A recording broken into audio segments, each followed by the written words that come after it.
Hello buddies and బుడంకాయ్స్ welcome to Radhamma కథలు.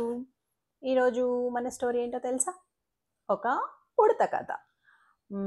అయితే రాములు వారు సీతమ్మ వారిని తీసుకురావడానికి ఒక పెద్ద సముద్రాన్ని దాటవలసి వచ్చింది కదా. అప్పుడు ఆ సముద్రాన్ని ఎలా దాటుతారు?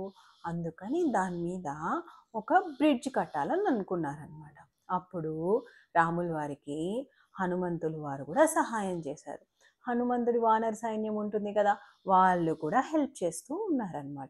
అప్పుడు అందరూ పెద్ద పెద్ద రాళ్ళు తీసుకొని వచ్చి బ్రిడ్జ్ని కడుతూ ఉన్నారు. అయితే అందులో ఒక ఉడత కూడా వచ్చి హెల్ప్ చేస్తుంది. ఎలా? తను కొంచెం మట్టి తీసుకొని వచ్చి ఆ రాళ్ళ మధ్యలో వేసి అలా జాయిన్ చేస్తూ హెల్ప్ చేస్తుంది అనమాట. అప్పుడు ఒక మంకీ ఆ ఉడతను చూసి కామెంట్ చేసింది, హహహహ, ఉడత ఏం చేస్తున్నావు నువ్వు? నువ్వు ఏమి హెల్ప్ చేయట్లేదు అక్కడ, నీ వల్ల అసలు యూజ్ లేదు, అది కూడా ఈ రాళ్ళ మధ్యలో నువ్వు పడిపోయావంటే నువ్వు ఇక్కడే చనిపోతావు అని చెప్పిందనమాట. అప్పుడు ఉడతకి చాలా కోపం వచ్చింది.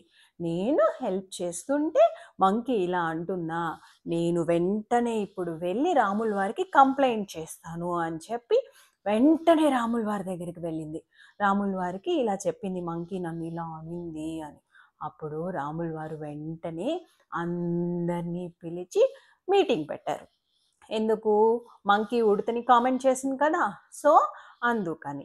అప్పుడు రాముల వారు చెప్పారనమాట, ఒక 2 పెద్ద రాళ్ళను కూడా కొంచెం మట్టి ఎలా జాయిన్ చేసి ఉంచుతుంది, ఎంత స్ట్రాంగ్గా బ్రిడ్జ్ నిలబడుతుంది అనే దాన్ని ఎక్స్ప్లెయిన్ చేశారు. అప్పుడు రాముల వారు ఉడత చేసిన పనిని చెప్పారనమాట. మనం చేసే పని చిన్నదా పెద్దదా అని చూడకూడదు, ఆ పని ఎంత సహాయపడుతుంది ఇతరులకి అనేది మాత్రమే ఆలోచించాలి. సో ఈ పని చేస్తే గొప్ప, ఆ పని చేస్తే గొప్ప అనేది ఏమీ ఉండదు.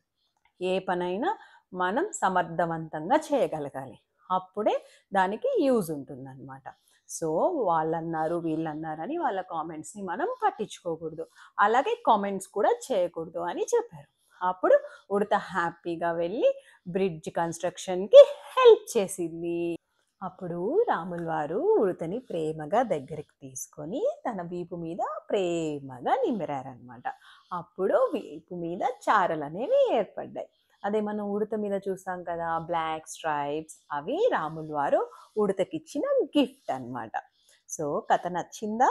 కథ నచ్చితే like, share, subscribe to Radhamma కథలు. Thank you.